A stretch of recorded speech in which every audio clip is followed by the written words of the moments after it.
Right, middle.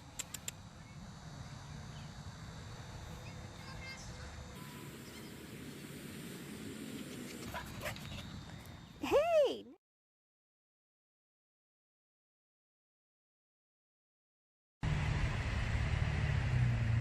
Right, middle.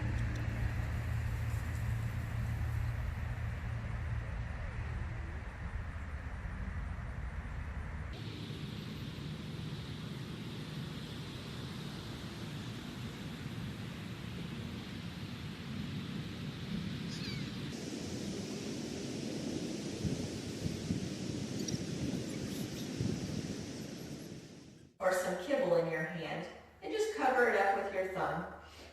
And we call it painting because we don't want your hand to be too jagged or too chaotic.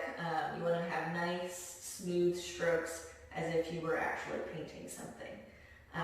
And you want your dog's nose to be within, half an inch of your hand really, or an inch. So don't move too fast, because if you move your hand too fast, your dog might lose the lure.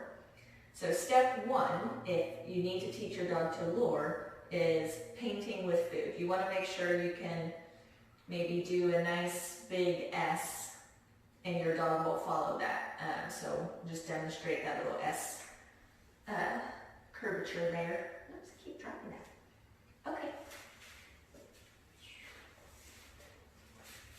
Yes. Alright. And then when you're teaching it, you might need to start by rewarding a lot more frequently. Like I might go, yes, feed there, yes, feed there, yes, right? So that they really get the idea that they're supposed to follow that hand.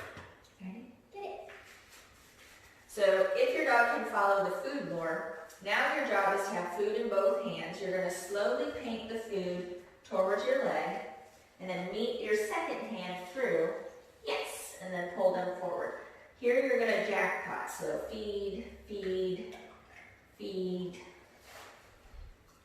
feed, and then you're going to release them through. Okay, get it. All right, and you're going to repeat that. You're going to stay pretty exaggerated at first, so I'm bent over, I'm slowly moving my hands, yes. As soon as they get there, jackpot.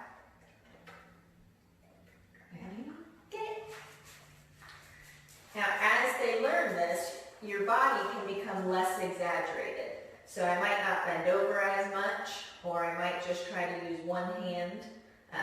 So I'll start by bending over less and still use both hands. Yes, good job. Get it. All right, and eventually we want to only use one hand as your hand signal. So I'm going to keep this hand out of the picture. I'm just going to slowly lure, see if she thinks to turn her head in. Yes, good job. Yes. Yes. Right. Get it. All right. And eventually, I'll do that one more time. Yes. Eventually, you're going to have more of a hand signal that will just look like this little swooping motion, whether you use your whole hand to swoop or a finger pointer. Get it? And you're going to keep your back standing up straight. Yes.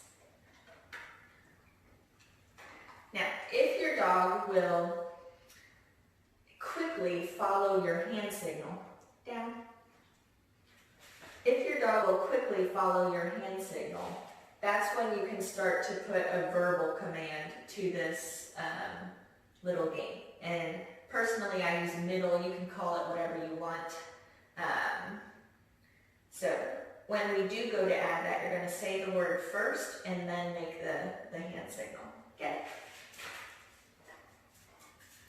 Right? Middle. Yes, good job. Get it? Middle. Yes, good job. Now you can also have the dog come in from the back, and a fun little game that we can play with that is just this kind of back and forth treat toss game, where I might toss a treat that way and run across the yard or whatever I am and say, middle, yeah, get it.